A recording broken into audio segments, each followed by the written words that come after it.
Patrick Wilson says his Aquaman and the Lost Kingdom look is a shredded version of Tom Hanks in Castaway.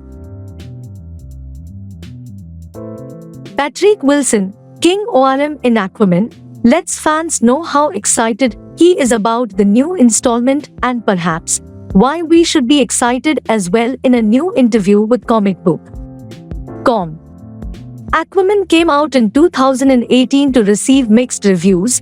However, it made over $1 billion at the box office, so a sequel was inevitable. Wilson will return as King ORM, also known as Ocean Master, but this time around, his character has a new look and King ORM is shredded, and he dons a thick beard. While we don't know if he'll keep the look throughout the film, it's easy to see why he is seen this way for now. At the end of the first film, Aquaman's half-brother is arrested, so his appearance is a reflection of his time in prison. "Yeah, that was my Castaway Dusk CrossFit look," Wilson told the website regarding the viral image of the shirtless star. "What can I say? Well, that's certainly ORM who's been. You saw him be taken away, so clearly, he did not have a razor wherever he went." Presumably, Wilson means the Tom Hanks character, and not Wilson the volleyball. That's not all Wilson had to say about the new film. He expressed his excitement about the sequel.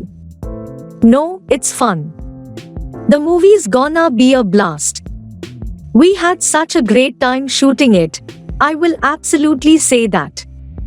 And the tone, I think he took the tone in those moments in the first one that we enjoyed, and that kind of went beyond the comic book world in that they were much more really appealing to a wider audience, and we embraced that. I think we embraced the tone much more in this movie. We established what James established, what he wanted to do with the first one. It was clearly successful. And it's like, okay, so now let's just push it."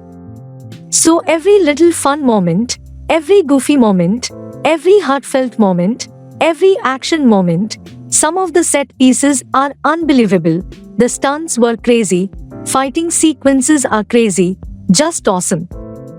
Aquaman and the Lost Kingdom will hit theaters on DC 16, 2022, with stars like Jason Momoa, Amber Heard, and William Dafoe reprising their roles.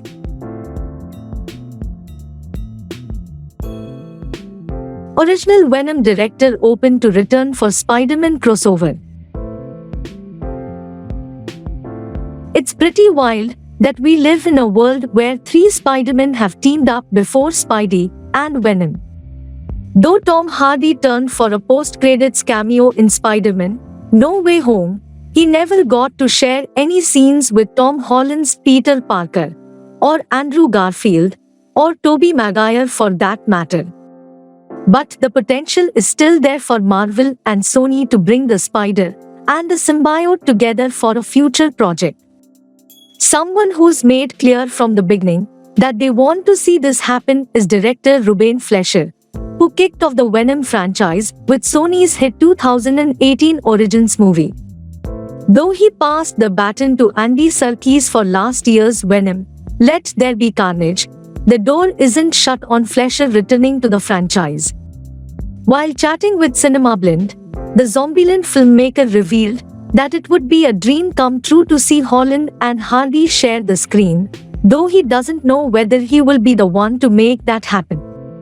"We will have to see," said Fleischer. "I mean, it would be honestly a dream come true to have those two worlds converge. It'll be a formidable battle between those two characters, so whether or not I direct it, I will certainly be excited to see it. Honestly, it's a little unclear where things are headed." Eddie Brock found himself in the MCU's reality at the end of Venom 2, which teased that he was there to stay.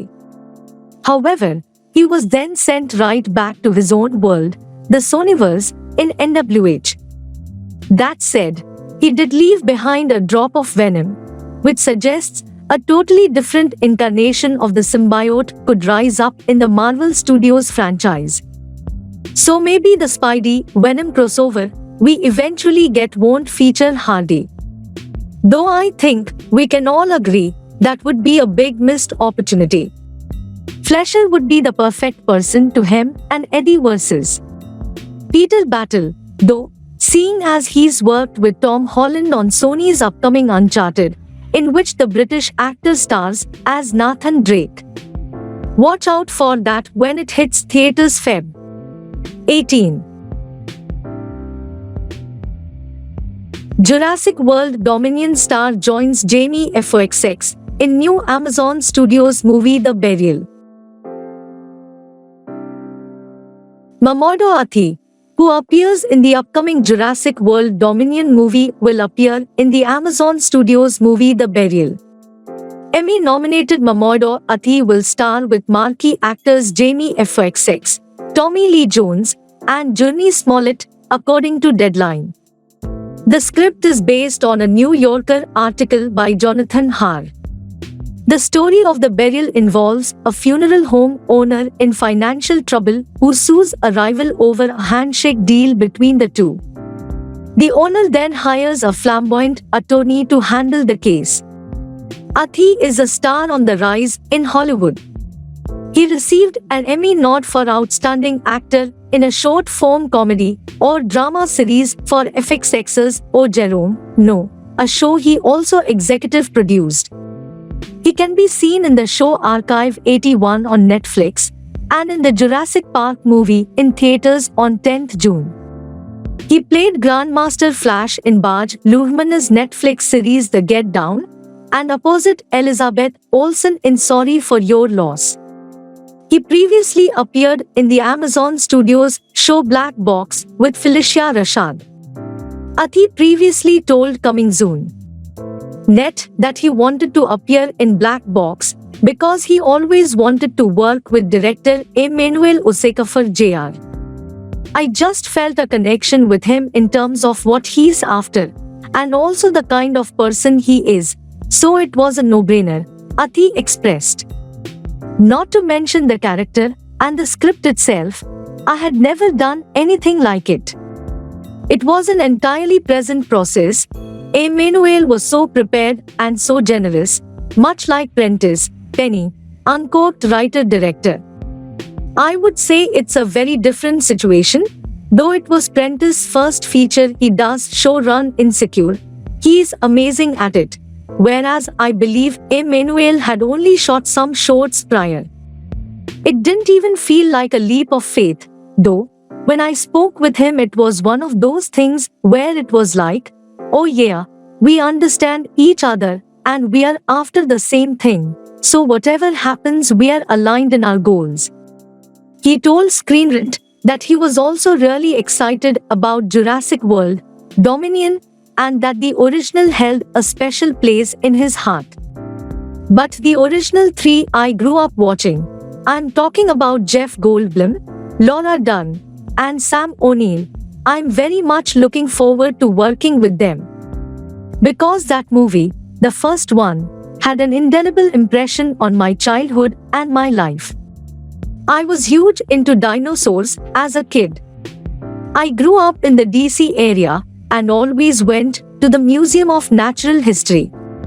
To be able to do this movie is like a dream come true. And working with the people that helped create the whole thing is amazing. Charlie Day and Jenny Slate are stuck in a heartbroken rut in I Want You Back trailer. I Want You Back, a romantic comedy starring humor virtuosos Charlie Day and Jenny Slate, is dropping on Amazon Prime Video just in time for Valentine's Day weekend. The plot of the film centers around two people, Day's Peter and Slate's Emma, united by their inability to get over their ex. Rather than move on, maybe with each other, the duo instead plots to sabotage the relationships of their respective ex with their new partners in order to win each one back. Based on the trailer, the movie looks to be a fun amalgamation of Horrible Bosses and The Parent Trap. Even though we could probably correctly guess the movie's ending, that isn't stopping us from looking forward to what looks to be a fun escape on Love Day. Whether you are single or want to enjoy what will perhaps end up being the ultimate meet cute with your loved one. The film also stars Scott Eastwood as Emma's punchably handsome ex, No, and Gina Rodriguez as Anne, the woman Peter thought was the love of his life before she started dating a middle school drama teacher with a brief but pretentious social media bio. Rounding out the cast are Manny Jacinto, Anne's new boyfriend, and Clark Bacco's Guinea, No's new girlfriend. The film was written by Love, Simon Scribes, Isaac Aptaker, and Elizabeth Berger. It's directed by big-time adolescents Jason Orley. I Want You Back comes to Amazon Prime Video on Feb 11. Okay, stay tuned to our channel. I will be providing you with up-to-date, reliable movie news. Enjoy.